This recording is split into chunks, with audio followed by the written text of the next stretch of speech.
que no necesariamente eran centros de gran experiencia o volumen, ¿sí? De hecho, si vos te pones a ver la letra chica y te pones a ver el número de centros que están incluidos y el número de pacientes operados y los años por los cuales duró el reclutamiento de estos dos estudios, en ambos estudios, el número de procedimientos, o sea, el número de gastrectomías por cáncer, por año, por centro, era de 2, ¿sí? Entonces, centros que verdaderamente operaban muy pocos casos y que sin embargo se incluyeron como referencia. Y recordemos, 1990, o sea, esto que está arriba a la derecha era la única laptop en el mercado, la de Macintosh, la primera que salió.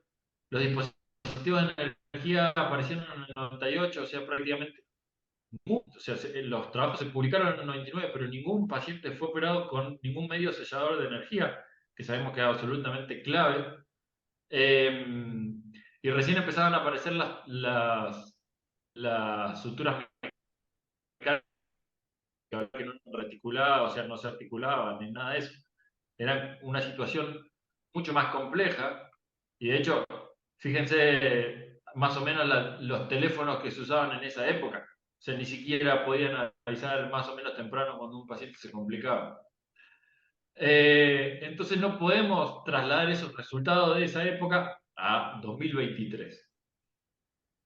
Y de hecho, acá lo puse a la misma altura, a la izquierda el grupo holandés y a la derecha las conclusiones más actuales de Cuschieri, que era el líder del grupo inglés. Entonces, fíjense cómo el grupo holandés revisa sus mismos pacientes, los revisa en el largo plazo, ¿sí? A 15 años, y dice, che, pucha, tenemos diferencia estadísticamente significativa ahora al favor de D2. O sea, los pacientes con D2 en el largo plazo sobrevivieron más de que los D1, a pesar de la alta mortalidad que tenían en esa época después de la cirugía. Hoy tenemos que pensar que la cirugía no nos genera esa mortalidad, ¿sí? De hecho, sabemos que no nos aumenta la mortalidad para nada. Y segundo, eh, sin esa mortalidad del inicio, obviamente que la sobrevida va a ser todavía más amplia la diferencia que en el D1. Y fíjense lo que dice Cuschieri, esto, este de la derecha, si tienen un segundito, búsquenlo, está en Annals, es de acceso libre, es una sola página y, y te resume absolutamente toda la filosofía del D2, hablándolo desde la propia persona que defendió el D1 en su momento. Y fíjense lo que resalté ahí, dice el propio Cuschieri piensa que los resultados de su trial no son más sostenibles en este momento y que el trial ya ha expirado, ¿sí? Esto lo escribió ya en 2014, o sea, pasaron 10 años, fue más o menos en junio, estábamos jugando la final contra Alemania nosotros, Cuschieri escribió este artículo. Y fíjense, hoy en día la evidencia muestra que incluso vemos reportes que informan menores complicaciones estadísticamente significativas en linfadenectomías de 2 sobre las linfadenectomías de 1. Eso tiene algunos sesgos, obviamente estos centros son centros que cuando hacen D1 los hacen estos artículos son artículos que los pacientes operados con D1 son pacientes que obviamente ya están muy frágiles y por eso no le indican una D2 o lo que fuera, o quizás paliativos, son estudios que mezclan muchas cosas, o son una vez que la D2 se sistematiza adecuadamente, va por planos más anatómicos y verdaderamente terminamos teniendo menores tasas de sangrados y menores complicaciones que en el D1, que nos metemos como en el medio del meso, ¿sí? Como si nos meteríamos en el medio del mesocolon, lo mismo pasa en el D1. En algún momento te tenés que encontrar con algún vaso y cortarlo a alguna altura que no siempre es la misma, y por tanto tenés más riesgo de complicaciones cuando no está sistematizado. Y esta es la misma tabla que veíamos hace un tiempo, en donde ya la discusión no es más si hacemos D1 o si hacemos D2. La linfadenectomía es D2. Ya sabemos que no aumenta la mortalidad. Si queremos discutir algo, es si a eso le podemos agregar algún beneficio con la cirugía mínimamente invasiva. Pero la linfadenectomía tiene que ser D2. Perdón por el audio. Ahí estamos. Esto es lo que hacemos más o menos en nuestro hospital, que es un extracto del video que ya vimos. Ya tenemos algunas más de 80, varias más de 80 por suerte. Esto es lo que presentamos el año pasado en el relato, con una mortalidad adecuada para la bibliografía y unos resultados oncológicos también adecuados. Lo que quiero decir con esto es que lo podemos reproducir en nuestro medio.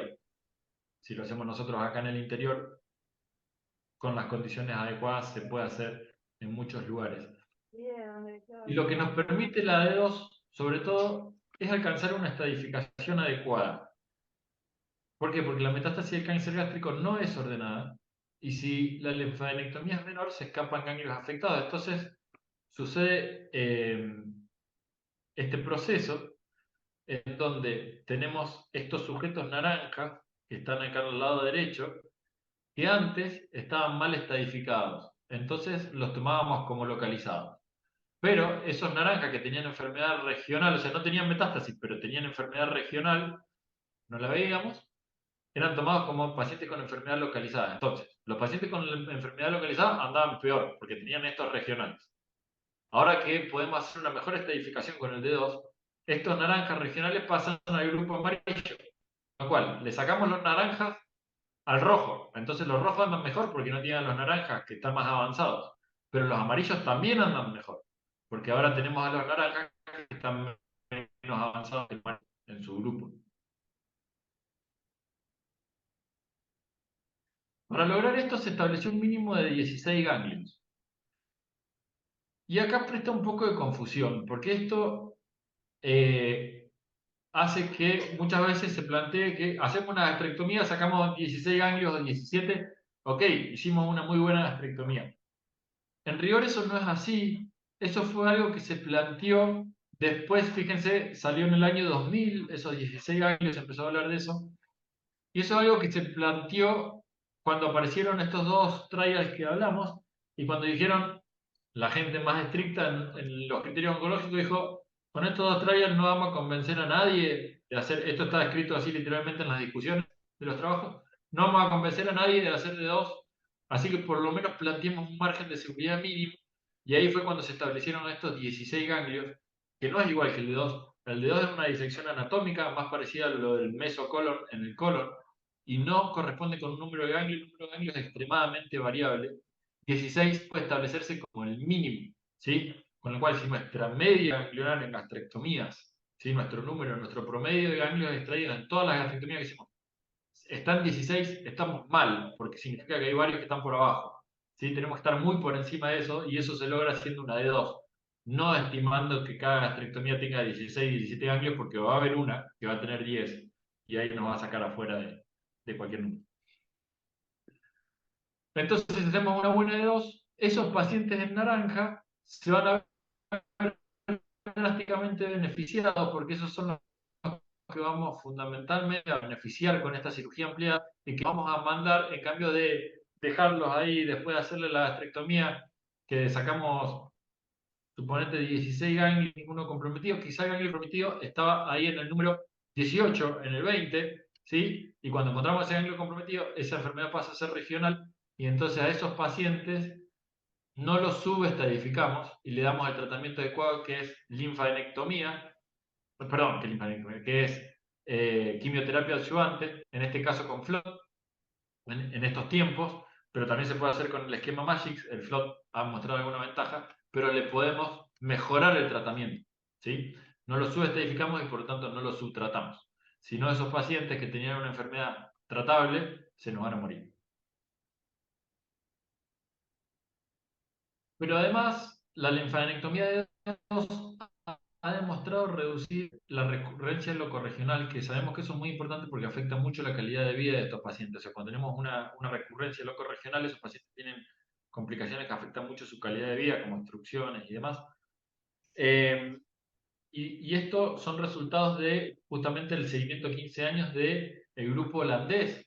Y fíjense cómo cambia la afectación regional en pacientes, como les digo, operados en los años 80 y 90, ni que hablar lo que podemos hacer ahora. Y otros trabajos ya informan que la recurrencia regional podría ser del 3% solamente si superamos los 24 ganglios. ¿sí? Podemos bajarla drásticamente. Por eso hablaba que 16 ganglios no es un número claro, ¿sí? Es un mínimo indispensable. Y que existe al menos una afectación ganglionar en el 55% de los pacientes tratados con D2, incluso después de neoadjuvancia. Entonces es muy importante sacar todos esos ganglios regionales porque más de uno cada dos se va a ver afectado. De hecho, hay reportes que dicen que si hacemos un buen D2, la quimioterapia adyuvante no es tan necesaria y que prácticamente no afecta la sobrevida. Por eso es tan importante el D2. Eso todavía no está claro, pero ya se está hablando de eso. Lo que hablábamos nosotros dividimos todos los ganglios después de la resección y lo mandamos a anatomía patológica por separado. Esto no solamente nos permite el estudio ganglionar, sino que nos da una auditoría interna, así que nos asegura que hicimos una buena linfadenectomía, que tenemos todos los grupos resecados, porque revisamos la pieza muy metodológicamente cuando la sacamos. Pero como les dije, ya estudiamos un poco esto, y fíjense cómo en los tumores T1, que se ve acá arriba a la izquierda, la afectación ganglionar es bajita. Lo afectado son la parte azul de los circulitos, fíjense 15%, que es lo que hablábamos antes, 17%, solamente en parte de la cadena de 1 y quizás algo en el grupo 8. Pero fíjense cómo eso aumenta a medida que vamos avanzando la afectación y fíjense cómo en un T2, o sea, un tumor chiquito, como decíamos antes, pero ya avanzado, T2, fíjense cómo el compromiso ganglionar aumenta drásticamente, cómo aumenta lo azul, ¿sí? Incluso en cadenas del grupo D2, y fíjense cómo ya se pone muy complejo en los tumores T3, que es lo más frecuente que vemos, operable, ¿sí? Y fíjense cómo uno de cada tres pacientes, 30%, tiene afectación del pedículo hepático, y uno de cada dos pacientes, lo mismo que hablábamos recién, tiene afectación del grupo 8, que es el de la arteria hepática común, y 40% de la arteria esplénica. Entonces tenemos que tener mucho cuidado con la linfadenectomía de dos porque verdaderamente puede beneficiar a los pacientes. De hecho, en cáncer gástrico avanzado nosotros vimos que el 45% tenía afectación de la cadena de dos. O sea, uno de cada dos pacientes se va a beneficiar de la linfadenectomía haciéndola sistemáticamente. Y finalmente estamos viendo que quizás esto pueda mejorar la supervivencia, especialmente en los estadios con enfermedad regional. Obviamente, el que tiene metástasis hepática, hacerle un D2 probablemente no le dé ningún beneficio, ¿sí? Pero en el estadio 3, que tenemos enfermedad regional, ya muchas series en estadio 2-3 han demostrado que la linfadenectomía D2 mejora la sobrevivencia de manera estadísticamente significativa. Y todas estas series que les pongo acá, de Ciber en Alemania, de Biondi, de Toledano, de Edwards, Inglaterra, Italia, España, eh, son series occidentales. ¿Sí? Ni que hablar si nos pusiéramos a tratar series orientales, asiáticas, donde los resultados son mucho más contundentes, pero trato de no incluirlo en esta serie porque siempre decimos, sí, porque los asiáticos tienen otro físico, otra biología tumoral, qué sé yo, y entonces ahí por eso andan mejor. No, en Occidente también podemos andar mejor si hacemos dedos. Y de hecho, es tan claro el beneficio de dedos que se pueden establecer, digamos, cálculos matemáticos. Y más allá de que esto sea cierto o no, para poder hacer el cálculo necesitamos alguna relación bastante directa, ¿sí? Como en este artículo, cada 10 ganglios resecados la sobrevida aumenta tanto por ciento según el grupo tumoral, o que se pueden evitar 71 muertes cada 1000 si hacemos de 2, esto incluyendo los trabajos de estos viejos que hablábamos de altísima mortalidad inicial. E incluso hay un cálculo matemático puede ser de que estableció un tal Mitsuma, que se puede hacer cuánta sobrevida beneficiaría al paciente con hiparectomía nuclear. Entonces, fíjense, en 2016, ya 7 años por lo menos, que todas las sociedades más importantes del mundo, japonesa, coreana, alemana, británica, o sea, tanto de Oriente como de Occidente, italiana, para oncología y también para la cirugía oncológica, eh, han incluido la linfadenectomía D2 como estándar de cuidado en el cáncer gástrico, o sea, eso queda muy claro. Pero, sinceramente, acá tenemos otro video un poco del trabajo que hacemos. Sinceramente, lo que nos permite la linfadenectomía de 2 es sistematizar el proceso. O sea, hacer exactamente siempre lo mismo. Con lo cual, elevamos la mediana ganglionar, no aumentamos la mortalidad porque hacemos exactamente lo mismo y porque tenemos referencias anatómicas claras. Entonces podemos repetir siempre lo mismo y buscar las fortalezas y las debilidades y las oportunidades de mejora en cada caso. Y se repite en todo el mundo, así que podemos comparar resultados y mejorar nuestros resultados y los de todos. Porque fundamentalmente lo que hacemos, que es lo que hablábamos hasta recién, es la resección del mesogastrio. Fíjense cómo ahí la curvatura menor parece prácticamente un mesocolon ahí brillante, porque pasamos todo por abajo y levantamos, como veíamos en los videos, y levantamos toda esa grasita prácticamente sin tocarla, y nos podemos llevar todos esos ganglios y todo el contenido oncológico que podrían llegar a tener para darnos todas las ventajas que teníamos. Entonces, ¿para qué nos sirve hacer este D2? Para alcanzar una estadificación adecuada, de eso no hay dudas, para reducir el riesgo de recurrencia loco-regional y probablemente hasta mejoremos la supervivencia de los pacientes, tanto en la sobrevida libre de enfermedad como en la sobrevida global. Sin embargo, a veces parece que, como siempre, lo urgente no deja tiempo para lo importante. Muchas gracias.